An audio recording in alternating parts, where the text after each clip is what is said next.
Now we'll start lesson number 16, and it is on the same exercise 3.3 with the topic joint variation.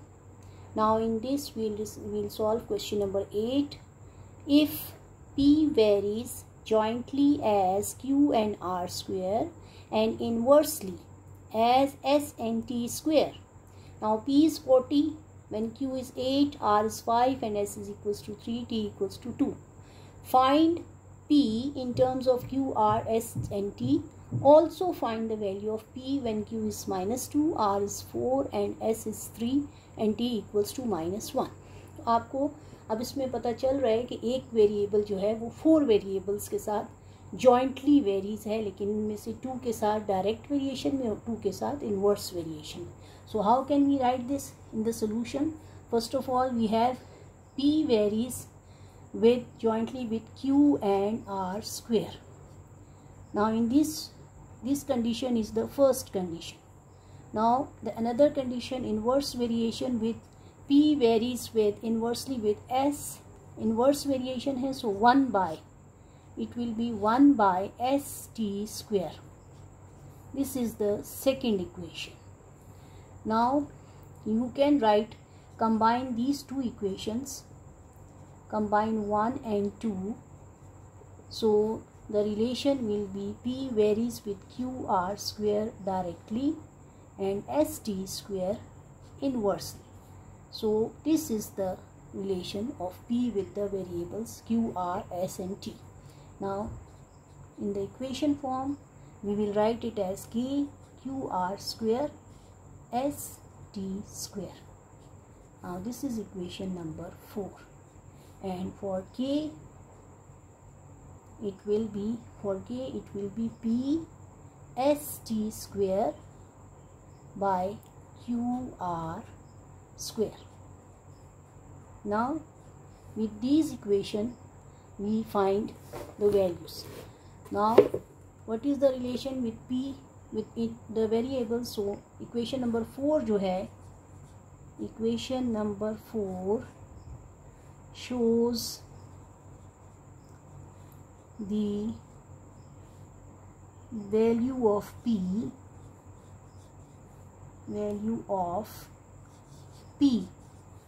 in terms of the variable Q, R, S and T. So this is the first answer of the question number 1. Find P in terms of Q, R and S. So this is the relation which shows the, I am also marking it so that you can understand it clearly. Okay. Now we will find the value of P. Now starting to find the value of K. First of all for K, now K में आपको equation है P S T square by Q R square. अब इसमें आपको P की value लेनी है. P आपके पास आ रहा है 40, Q आपके पास आ रहा है 8, R आपके पास 5, S is equals to 3 and T is equals to 2. K में आप ये सारी वैल्यूज़ लगाएं.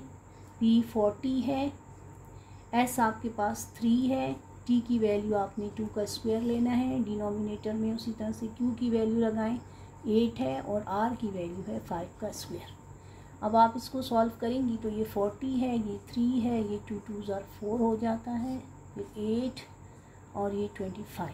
जो कैंसिल हो रहा है वो आप कैंसिल कर सकते हैं, ये आपको पता है. 8 1s are 8, 8 5s are 40. इसी तरह से 25 है, ये भी कैंसिल होता है. 5 1s are 5, 5 5s are 25.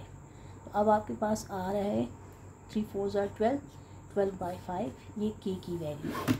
अब आपको P के लिए फाइंड आउट P करना है, तो सबसे पहले K आपने लेना है 12 by 5, और इसके अलावा P की वैल्यू के लिए Q आपके पास है -2, R है 4, S है 3 और T की वैल्यू आपने -1 लगानी. ये फर्स्ट इक्वेशन नंबर 4 जो आपने फाइंड आउट की थी उसमें ये वैल्यू लगाएंगे. तो देखें 12 by 5 लगाएंगे सबसे पहले, फिर Q आपके पास आ रहा है -2 और T की वैल्यू आपके पास आ रही है -1. इसका स्क्वायर लेना है. इसी तरह से नीचे आपके पास Q की वैल्यू आ रही है -2 और S की वैल्यू लगानी है। S की वैल्यू आपके पास आ रही है 3 और R की वैल्यू इस वक्त आ रही है 4 और आपने 4 का भी R S के साथ T की वैल्यू लगानी है। T की वैल्यू QR स्क्वायर है ना, तो QR की वैल्यू ऊपर आप 4 स्क्वायर लगाएंगी। ये वैल्यू लगाते वक्त ज़रा ख्याल से लगाएंगे बेटा, ये मिस्टेक नहीं होनी चाहिए। -2 Q की वैल्यू होगी, R की 4 वैल्यू है, S आपके पास 3 है और T आपके पास -1 है, तो ये भी स्क्वायर में। बस ये अब आप इसको सॉल्व कर लें, कैलकुलेटर से भी सॉल्व कर सकते हैं और इस तरह से भी देखें। ये 12 है ना, ये 5 हो जाएगा। यहाँ पर हमारे पास ये -2 है और ये 16 है और नीचे आपके पास 3 है और ये -1 इंटू -1 का स्क्वायर लें तो ये 1 हो जाता है।